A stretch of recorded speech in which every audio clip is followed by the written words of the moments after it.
लोक जनशक्ति पार्टी रामविलास सिर्फ और सिर्फ एक ही लक्ष्य के साथ इस रण में उतरेगी कि बिहार की 40 सीटें हमारा एनडीए गठबंधन जीतेगा और देश में 400 सीटें जीतने का जो लक्ष्य है, ईमानदारी से मैं बोलूं, मुझे कई बार ये लक्ष्य छोटा भी लगता है और ये ओवर कॉन्फिडेंस नहीं है। ये जब आप गांव-गांव जाते हैं, घर घर जाते हैं, और क्योंकि हाल फिलहाल के दिनों में ना सिर्फ बिहार में बल्कि विभिन्न और राज्यों में भी पार्टी के कार्यक्रमों में मैं गया हूँ, ये मेरा विश्वास वहाँ से आता है कि ये 400 का लक्ष्य ना सिर्फ हम लोग पार करेंगे बल्कि बिहार में जो पिछली बार एक सीट किसी कारणवश हम लोग की रह गई थी, इस बार 40 की 40 सीटें एनडीए का ये गठबंधन मिलकर जीतेगा। सर 2014-2019 का जो फार्मूला था सीटों को लेकर, क्या उसको लेकर कुछ आप बता पाए? कितने सीटों पर बात बनी? आपने ट्वीट किया है कि सहमति बन गई है, कितने सीटें आपके पार्टी को मिल रही है?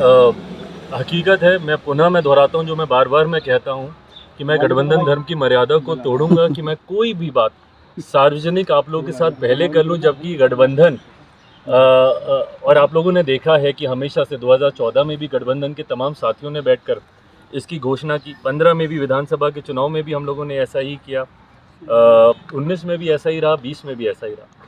मुझे लगता है बहुत जल्द गठबंधन के तमाम साथी वो सब एक साथ बैठकर न सिर्फ सीटों की बल्कि सीटों का चयन भी हो चुका है, उसकी भी घोषणा हम सब साथ मिलकर करेंगे। चिराग जी, एक सवाल और है कि कहा जा रहा है 5 सीटों पर बात बन गई है। एक चीज आ रहा है कि जो 5 सीटों पर है आप लोगों का, क्या वो इस गठबंधन का हिस्सा है या नहीं है? वो आपके कोटे में है या नहीं है? भाई मुझे नहीं पता कि वो गठबंधन का हिस्सा है नहीं है, ना ही वो मेरी चिंता में है। हाँ, इतना मैं कह दूं कि मेरे पास किसी का कोटा नहीं है। मेरी जो सीटें हैं वो सिर्फ मेरी हैं। गठबंधन में कौन है वो है कि नहीं, कौन है नहीं, बाकियों का तो मुझे पता ही है, वो है कि नहीं मुझे नहीं पता। बट हाँ, मेरे पास किसी के कोटे की सीटें नहीं है। चिराग जी बोले कि सीटों का डिवीजन हो चुका है, किसको कौन सी सीटें मिलेगी डिसाइड हो चुका है, फॉर्मल बस अनाउंसमेंट होना है। जी, फॉर्मल अनाउंसमेंट बाकी है, बाकी सारी चीजें डिसाइड हो चुकी है। आपका मुस्कुराहट बता रहा है कि हाजीपुर आपके पास। चिराग जी, एक सवाल ये है कि नीतीश कुमार के साथ भी आपको एक मंच पे खड़ा रहना होगा, एक मंच साझा करना होगा, क्या इसके लिए आप तैयार हैं? देखिए, लक्ष्य आपको तय करने ज़रूरी है और जब आप बड़े उद्देश्य की तरफ अग्रसर होते हैं तो वो उद्देश्य आपकी प्राथमिकता बनता है।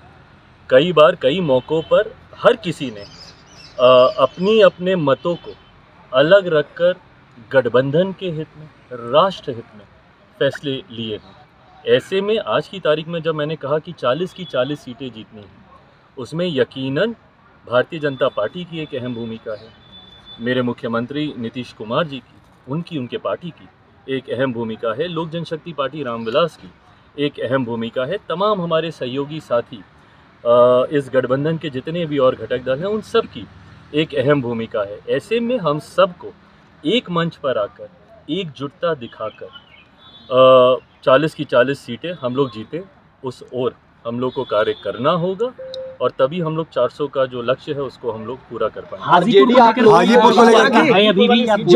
जमुई से बहुत लोग पूछ रहे हैं, कह रहे हैं कि इस बार क्या हमारे नेता जमुई को रिप्रेजेंट करेंगे या नहीं करेंगे? या हाजीपुर से ये अब क्योंकि अब सीटों का बंटवारा हुआ है और बहुत खूबसूरती से आपने प्रश्न पूछा ताकि पता चल जाए कि मेरे पास कौन कौन सी सीटें हैं।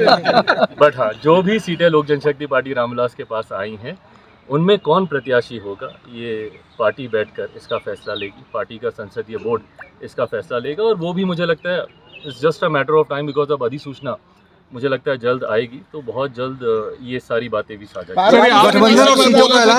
कंसर्न्स हैं वो आपने नड्डा जी, अमित शाह के सामने अपने कंसर्न्स उठाए, तो उस कंसर्न्स को क्या बीजेपी ने एड्रेस कर दिया है? Well addressed, all the concerns, each and every concern has been very very very well addressed. Chirag ji, Paras ji अब राजनीति से संन्यास लेने का ऐलान कर। चिराग जी, एक सवाल है कि आरजेडी कह रही है कि नीतीश कुमार चिराग पासवान को वहाँ कुछ हासिल नहीं होने देंगे, क्या आपको जो आरजेडी की ओर से ऑफर है आप कैसे देखते हैं? मैं दोहराता हूँ, अब हम लोग का लक्ष्य किस तरीके से 400 सीटें जीते, जिसमें बिहार का सबसे महत्वपूर्ण योगदान 40 हमारा प्रदेश देता है। अब एक एक सीट पे कैसे हम लोग जीत को हासिल करें, और ना सिर्फ जीत, एक बड़ी जीत। पिछली बार 19 में भी आपने देखा होगा हर सीट पर हम लोग का मार्जिन कितना खूबसूरत था। उस बड़े मार्जिन की जीत और मेरे मुख्यमंत्री जी के इस गठबंधन में आने से यकीनन ये बात तो हुई है कि जीत का जो मार्जिन है वो हर सीट पे हम लोग का बढ़ेगा, और एक बड़ी जीत की ओर एनडीए गठबंधन बिहार में और देश में अग्रसर होगा, ये विश्वास है।